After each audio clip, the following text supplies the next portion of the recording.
நண்பர்கள் அனைவருக்கும் வணக்கம். இன்னைக்கு இந்த வீடியோல ஒரு அழகான கதையை பத்தி தான் பார்க்க போறோம். ஆரிஃப், ரூபான்ற ரெண்டு நண்பர்கள் இருக்காங்க. இந்த ரெண்டு நண்பர்களும் லைஃப்ல ஏதாவது பண்ணணும் அப்படின்ற மாதிரி நிறைய முயற்சி எடுக்கிறாங்க. அந்த முயற்சி பலனளிச்சதா இல்லையான்னு சொல்றதுதான் இந்த கதை. ரொம்பவே இன்ட்ரெஸ்டிங்கா இருக்கும். எந்த ஒரு இடத்துலயும் இந்த கதையை நீங்க ஸ்கிப் பண்ணாதீங்க. இப்ப நம்ம கதைக்குள்ள போயிடலாம். ரூபான்ற ஒரு பெண் இருக்காங்க, அதே மாதிரி ஆரிஃப் அப்படின்ற ஒரு பையன் இருக்காரு. இவங்க ரெண்டு பேருமே வேற வேற மதம் இருந்தாலும் இவங்க ரெண்டு பேருமே ஒரே வீட்டுல தான் தங்கிட்டு இருக்காங்க. இவங்க ரெண்டு பேருமே பேரண்ட்ஸ் இழந்தவங்களா இருப்பாங்க, அனாத ஆசிரமத்துல வளர்ந்தவங்களா இருப்பாங்க. அனாத ஆசிரமத்தை பொறுத்த வரைக்கும் பேசிக் எஜுகேஷனை ரெண்டு பேருக்கும் தந்திருப்பாங்க. இதை தாண்டி ஒரு குறிப்பிட்ட வயசுக்கு மேல அந்த ஆசிரமத்துல வச்சுக்க மாட்டாங்கல்ல, இவங்க ரெண்டு பேரையும் அனுப்பியிருப்பாங்க. இவரு ஒரு ஆணு, அவங்க ஒரு பெண்ணு. அதை தாண்டி ரெண்டு பேருமே வேற வேற மதம், ரெண்டு பேருமே அவங்க கடவுளை தான் வேண்டுவாங்க. இப்படிதான் இவங்களோட வாழ்க்கை போயிட்டு இருக்கும். நம்ம ஏன் சேர்ந்து இருக்கக்கூடாது அப்படின்ற மாதிரி இவங்க ஒரு கிராமத்துல சேர்ந்து இருக்க ஆரம்பிக்கிறாங்க. ஊர்க்காரங்க ஒவ்வொன்னு பேசுவாங்க, என்ன ஒரு பையன் ஒரு பொண்ணு கல்யாணம் பண்ணிக்காம இருக்காங்கன்ற மாதிரிலாம் பேசுவாங்க. ஆனா இவங்களை பொறுத்த வரைக்கும் இப்படிக்கு நண்பர்களா தான் பழகிட்டு இருக்காங்க. ரெண்டு பேருக்குமே ஒருத்தர் பிடிக்கும், அதாவது காதலும் இருக்கு. ஆனா அந்த காதல்லாம் இப்படிக்கு இவங்க சொல்லிக்க மாட்டாங்க. ஏன்னா ரெண்டு பேருக்குமே லைஃப்ல ஏதாவது பண்ணணும்ன்ற ஒரு எய்ம் இருக்கு. ஆரிஃபை பொறுத்த வரைக்கும் சின்ன வயசுலயே நல்லா படிப்பாரு, ஆனா போதுமான காசு இல்லாததுனால பெருசா இவர் நினைச்சதை படிக்க முடியல. இப்ப ரெண்டு பேருமே கூலி வேலை தான் பார்த்துட்டு இருக்காங்க, அதாவது மூட்டை தூக்குறது அந்த மாதிரியான வேலை பாக்குறாங்க. அதே மாதிரி இவங்களை பொறுத்த வரைக்கும், ரூபாவை பொறுத்த வரைக்கும் இந்த கட்டடம் கட்டுற இடத்துல எல்லாம் தூக்குற வேலை இருக்கும் பாத்தீங்களா, அந்த வேலையை தான் பார்த்துட்டு இருக்காங்க. இப்படிதான் இவங்க ரெண்டு பேரோட லைஃப் போயிட்டு இருக்கு. ஆனா இவங்க ரெண்டு பேருமே ரொம்ப ஒழுக்கமா இருக்காங்க, அதாவது ரெண்டு பேருமே நண்பர்கள் மாதிரி தான் இருக்காங்க.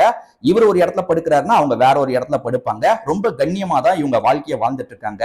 ஆரிஃப், ரூபா ரெண்டு பேருமே வேலை பார்க்கறதா நான் சொன்ன பாத்தீங்களா. இதுல ஆரிஃப் எப்ப பாரு ஓவர் டைம் பண்ணுவாரு. அதாவது ரூபா சாதாரண வேலையை முடிச்சுட்டு வீட்டுக்கு வந்துடுறாங்கன்னா ஆரிஃப் அவ்வளவு சீக்கிரம் வரமாட்டாரு.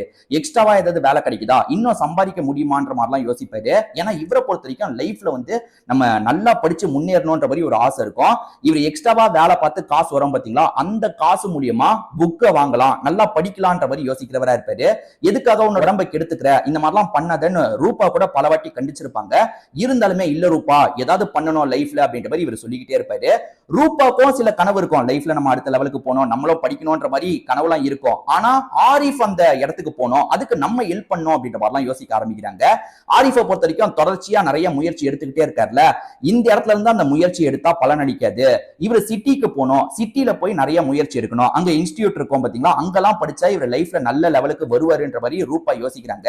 அதனால ரூபா இருக்காங்கல்ல, நீ சென்னைக்கு போய் இதுக்கான வேலையெல்லாம் பாரு, உனக்கான செலவை நான் முடிஞ்ச அளவுக்கு கவனிச்சுக்கிறேன், ஏன்னா நான் வேலை பார்க்கறேன்ல, அந்த காசை உனக்கு அனுப்பி வைக்கிறேன், ஏன்னா உனக்கு நல்ல நாலேஜ் இருக்கு, நீ முயற்சி செஞ்சனா பெரிய போஸ்டிங்கே வருவ அப்படின்ற மாதிரி நல்லா மோட்டிவேட் பண்றாங்க. ஆரிஃப்க்குமே நிறைய சாதிக்கணும், அதுக்கப்புறம் ரூபாவை நல்ல நிலைமைக்கு கொண்டு வரணும், அதாவது கல்யாணம் பண்ணி அவங்க கூட ஒரு ஹாப்பியான லைஃபை வாழணும்ன்ற மாதிரி ஆசைப்படுறாரு. முதல்ல அவர் ஒத்துக்கல, நீ எவ்வளவு கஷ்டப்படுவ, உன்னால எவ்வளவு கஷ்டப்பட முடியும், எனக்கு நிறைய காசு தேவைப்படும்ன்ற மாதிரிலாம் சொல்றாரு.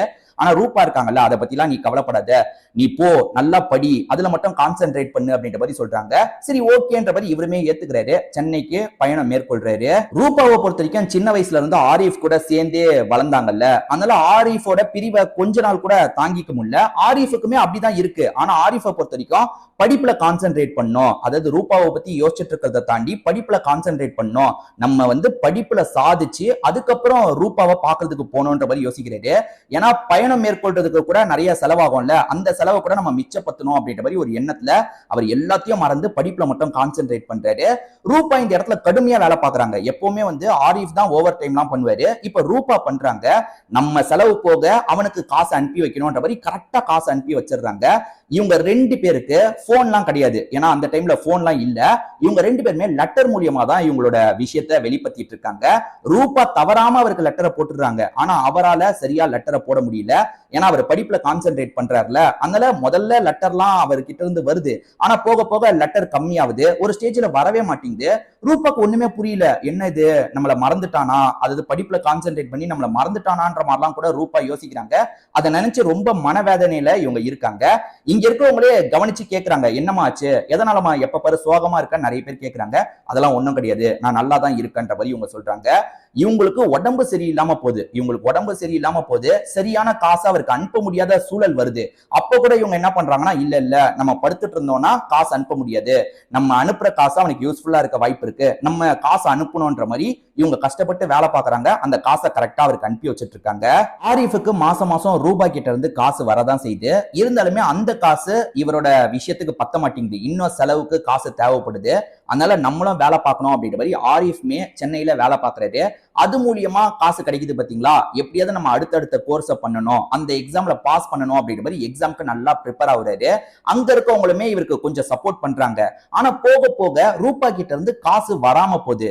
ரூபா ரொம்ப மோசமான சூழ்நிலையில இருக்கா போல, அவளால காசு அனுப்ப முடியல போல, ஒன்னும் பிரச்சனை கிடையாது, நம்மளே பாத்துக்கலாம்ன்ற மாதிரி மேற்கொண்டு இவருமே இவர் காசை வச்சே மேனேஜ் பண்ண ஆரம்பிக்கிறாரு. ரொம்ப கஷ்டமா தான் இருக்கு. கிடைக்கிற இடத்தை அட்ஜஸ்ட் பண்ணி இவர் யூஸ் பண்ணிக்கிறாரு. அப்படியே படிச்சு ஒரு எக்ஸாம்ல எப்படியாவது கிளியர் பண்ணும் அப்படின்ற மாதிரி வெறித்தனமா அந்த எக்ஸாம்க்கு ப்ரிப்பேர் ஆகுறாரு. ஒரு ஸ்டேஜ்ல அந்த எக்ஸாமை இவர் கிராக்கும் பண்ணிடுறாரு. இவருக்கு ஒரு நல்ல பதவியே கிடைச்சிருது. பதவியை பொறுத்த வரைக்கும் சென்னையில இருக்க சுத்து வட்டாரத்துல தான் இவருக்கு கிடைக்குது. இங்க வேலையை நம்ம ஆரம்பிப்போம்னு ஆரம்பிக்கிறாரு.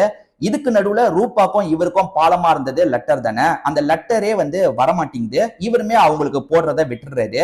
ரூபாவை பத்தி பெருசா யோசிக்க மாட்டாரு. ஏன்னா இவரோட வாழ்க்கையில நிறைய புது மனுஷங்க வராங்க. அதனால ரூபாவே இவர் மறக்க ஆரம்பிக்கிறாரு. ஒரு ஸ்டேஜ்ல நம்ம லைஃப்ல இந்த நிலைமைக்கு வந்ததுக்கு ரூபாவும் ஒரு பெரிய காரணம். ரூபாவை நம்ம விட்டுறக்கூடாது, ரூபாவை பார்க்கணும்ன்ற மாதிரி யோசிக்கிறாரு. அதாவது இவருக்கு போஸ்டிங் எல்லாம் போடுவாங்க பாத்தீங்களா, அந்த மாதிரி அந்த ஊருக்கே இவருக்கு போஸ்டிங் கிடைக்குது. அதாவது இவர் ஒரு கிராமத்தை சேர்ந்தவர் பாத்தீங்களா, அந்த ஊருக்கே போஸ்டிங் கிடைக்குது. நம்ம அந்த ஊருக்கு போனோம், நம்ம இந்த ட்ரெஸ்ஸோட போனோம்னா கண்டிப்பா அவ சந்தோஷப்படுவா அப்படின்ற மாதிரிலாம் யோசிக்கிறாரு. அந்த ஊருக்கு வராரு. அங்க இருக்கவங்க கிட்ட ரூபாவை பத்தி விசாரிக்கிறாரு. நீயா இது அப்படின்ற மாதிரி ஊர்க்காரங்க எல்லாருமே ஆரிஃபை பார்த்து ரொம்ப ஆச்சரியப்படுறாங்க. இப்ப இவருமே அவங்க எங்க இருக்காங்கன்னு தெரிஞ்சுக்கிட்டு வராரு. ஆக்சுவலா ரூபா இருக்காங்கல்ல, செங்கல் சூளையில வேலை பார்த்துட்டு இருக்காங்க. ரொம்ப கடினமா வேலை பார்த்துட்டு இருக்காங்க. ஆரிஃபும் இவங்களும் சந்திச்சு 2-3 வருஷத்துக்கு மேல ஆயிடுச்சு. ஆரிஃபை பாக்குற அவங்க ரொம்ப ஆச்சரியப்படுறாங்க. ஆரிஃப் நீயா அப்படின்ற மாதிரி யோசிக்கிறாங்க. ஆரிஃப் பதில் அனுப்பாம இருந்தாரு பாத்தீங்களா, அதை நினைச்சு ரொம்ப வேதனைப்படுறாங்க. இவருமே இவரோட நிலைமையை புரிய வைக்கிறாரு. இந்த மாதிரி சூழ்நிலை ஏற்பட்டுச்சு, அதனாலதான் என்னால லெட்டரை உனக்கு போட முடியல, என்ன மன்னிச்சிரு அப்படின்ற மாதிரி இவருமே ரொம்ப ஃபீல் பண்ணிட்டு இருக்காரு. இப்ப ஊர்க்காரங்களா என்ன யோசிக்கிறாங்கன்னா, இவங்க 2 பேரும் அப்ப ஒண்ணு மண்ணா இருந்தாங்க, அதாவது ஃப்ரெண்ட்ஸா பழகிட்டு இருந்தாங்க, கல்யாணம் பண்ணிக்க போறாங்கன்னு யோசிச்சோம். ஆனா இதுக்கப்புறம் அது நடக்க வாய்ப்பு இல்ல. ஏன்னா இவன் பெரிய கலெக்டர் மாதிரி ஆயிட்டான், இவ சாதாரண கூலி வேலை பாக்குறா, இவங்க 2 பேர் எங்க சேர போறாங்கன்னு பேசிட்டு இருக்காங்க. இருந்தாலுமே ரூபாவை கல்யாணம் பண்ணிக்கணும் அப்படின்ற மாதிரி ஆரிஃப் யோசிக்கிறாரு. ஏன்னா இவர் கஷ்டப்படும் போது சப்போர்ட்டிவா இருந்தது ரூபா மட்டும்தான். ஏன்னா இவரோட பேரண்ட்ஸ் விட்டு போனதுக்கு அப்புறம் சின்ன வயசுல இருந்தே இவருக்கு ரூபாவை தான் ரொம்ப பிடிக்கும். ரூபாக்கு ஆரிஃபை தான் ரொம்ப பிடிக்கும். ஆனா ரூபாவே கொஞ்சம் யோசிக்கிறாங்க, இவன் இப்படி மாறிட்டான், நம்மள இதுக்கப்புறம் அவன் பாப்பானா, நம்மள கல்யாணம் பண்ணிப்பானான்ற மாதிரிலாம் தோணுது. இருந்தாலுமே அவர் என்ன பண்றாருன்னா, இவங்க கிட்ட ரொம்ப அன்பா பேசுறாரு. நான் லெட்டர் போடாம இருந்தது பெரிய தப்பு, அந்த தப்புக்காக என்ன மன்னிச்சிரு அப்படின்ற மாதிரிலாம் ரொம்ப ரெக்வஸ்ட் பண்றாரு. ஒரு ஸ்டேஜ்ல இவங்களுமே மன்னிச்சிடுறாங்க. சகஜமா அவர்கிட்ட பேசுறாங்க. நம்ம வீட்டுக்கு போலாம், நம்மளோட வீட்டுக்கு போலான்ற மாதிரி சொல்றாரு. இன்னமும் ரூபா அந்த வீட்டுல தான் இருக்காங்க. அந்த வீட்டுக்கு 2 பேருமே சேர்ந்து வந்துடுறாங்க. இதுக்கு மேல நம்ம லேட் பண்ண வேணாம், சீக்கிரமே கல்யாணம் பண்ணிக்கலாம்னு சொல்றாரு. ஆனா ரூபா மறுக்கிறாங்க. இல்ல, இப்ப நீ வேற மாதிரி மாறிட்ட, உனக்கு பெரிய இடத்துலயே சம்பந்தம் கிடைக்கும், நீ உனக்கு பிடிச்ச லைஃப அமைச்சுக்கோ அப்படின்ற மாதிரிலாம் பேசிட்டு இருக்காங்க.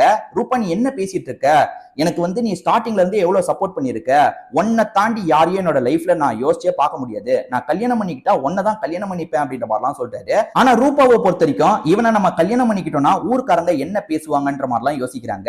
இதை பத்தி ஆரிஃப் கிட்டயும் சொல்லிட்டு இருக்காங்க. ஆனா ஆரிஃப் இருக்கார்ல, யாரு என்ன நினைச்சா எனக்கு என்ன, நம்ம 2 பேர் ஃப்ரெண்ட்ஸா இருக்கும் போதே ஊர்க்காரங்க தப்பா தானே பேசினாங்க, ஊர்க்காரங்க ஒவ்வொன்னு பேசுவாங்க, அதெல்லாம் நம்ம காது கொடுத்து கேட்கணும்ன்ற அவசியம் கிடையாது. எனக்கு ஒன்னு பிடிச்சிருக்கு, உனக்கு என்ன பிடிச்சிருக்குல்ல, நம்ம 2 பேர் கல்யாணம் பண்ணிக்கலாம், ஹாப்பியா ஒரு லைஃபை வாழலாம் அப்படின்ற மாதிரி சொல்றாரு.